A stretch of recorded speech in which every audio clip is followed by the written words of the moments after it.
Hello everyone, I'm Ivan, I'm from Cambridge, and today we're going to talk about dialects. So I'm kind of new to the whole MLIR scene, but if there's anything that has been hammered home is that we do everything as a dialect. I mean, we do arithmetic as a dialect, we do control flow as a dialect, we do functions as a dialect, we even have transforms as a dialect, right? And it should come as no surprise that someone woke up one day and said, hey, why don't we do dialects as a dialect? Behold, IRDL, the IR definition language. Now, you might be thinking, why would you do IR definition as a dialect? Rather than show you a slide with a bunch of bullet points, I'm going to show you what IRDL looks like.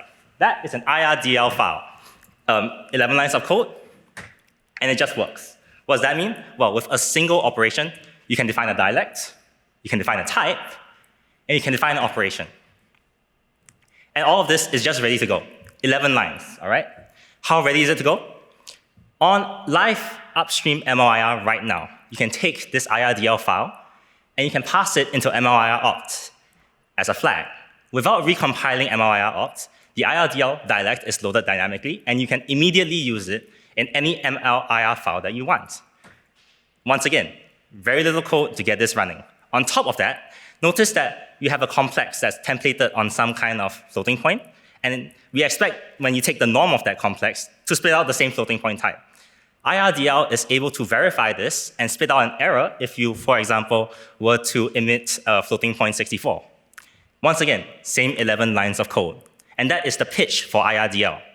It's a dialect for defining dialects that is concise, introspectable, dynamic, and generatable.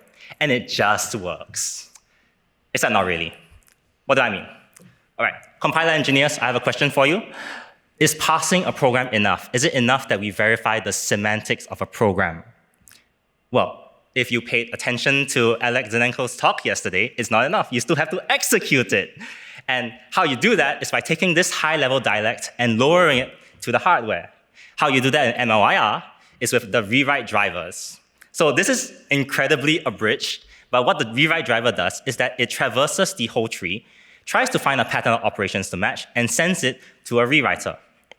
How you do that with a little bit of C++ code that you don't really need to know what exactly it is. Just look at the red parts, which I have highlighted, because those are static C++ types. Now, here's a problem. IRDL is loaded dynamically, and we do not recompile MLIR.